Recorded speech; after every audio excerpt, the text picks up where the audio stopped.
रात का वो समय था जब शहर की सारी लाइटें बुझ चुकी थी और सिर्फ एक खिड़की से पीली सी रोशनी बाहर आ रही थी।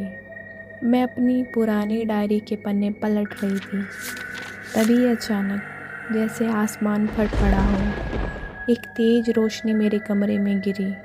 जब मैंने आंखें खोली, मेरे सामने एक किताब पड़ी थी, काली, पुरानी और धूल से भरी हुई। लेकिन सबसे अजीब बात ये थी कि उस किताब के कवर पर मेरा नाम लिखा था। डरते हुए मैंने पहला पन्ना खोला।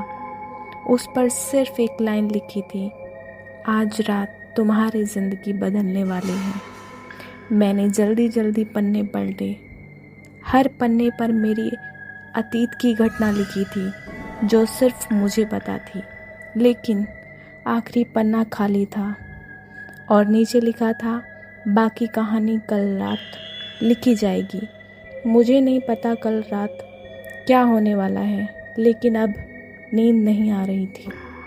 अगली रात मैंने जैसे ही किताब का पन्ना खोला, उस पर मेरा नाम लिखना शुरू हुआ। आर्या, तुम्हें ये डायरी इसलिए दी गई है क्योंकि मेरे हाथ कांपने लगे। मैं पन्ना पलटती रही।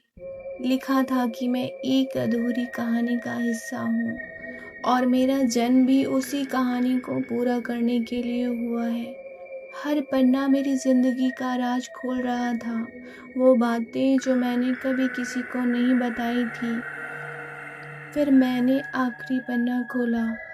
उस पर सिर्फ एक वाक्य लिखा था, जब घड़ी रात के 12 बज आएगी तुम्हें वो मिलने आएगा और तुमसे अपनी अधूरी बात पूरी करवाएगा। कमरे की घड़ी में 11:49 हो रहे थे। बाहर अचानक हवाओं का शोर तेज हो गया, खिड़कियां जोर जोर से बजने लगी और तभी दरवाजे पर 3 बार दस्तक हुई। मेरे दिल की धड़कनें इतनी तेज थी कि मुझे अपनी सांसें सुनाई दे रही थी। मैंने धीरे धीरे दरवाजे की तरफ कदम बढ़ाए। तीसरी दस्तक में पूरा घर एक पल के लिए शांत हो गया, जैसे किसी ने समय को रोक दिया हो। मैंने दरवाजा खोला। बाहर कोई नहीं था, बस जमीन पर वही पुरानी डायरी पड़ी थी जो अभी कुछ मिनट पहले मेरी मेज पर थी, लेकिन अब वो बदल चुकी थी। उसका कवर गीला था, जैसे अभी अभी बारिश में भीगी हो, और उस पर गहरे लाल रंग के धब्बे थे। मैंने उसे उठाया और तुरंत अंदर लेकर खोला। पन्ने अपने आप पलटने लगे और एक नया पन्ना लिखा जा रहा था, तुम्हारे पास समय बहुत कम है, जो काम शुरू हुआ था वो तुमसे ही पूरा होगा। अचानक कमरे की लाइटें एक एक करके ऑफ हो गई। आखिरी लाइट जाते ही मेरे सामने एक धुंधली आकृति उभरी, लंबा कद, फटे कपड़े और आंखों में पीली रोशनी।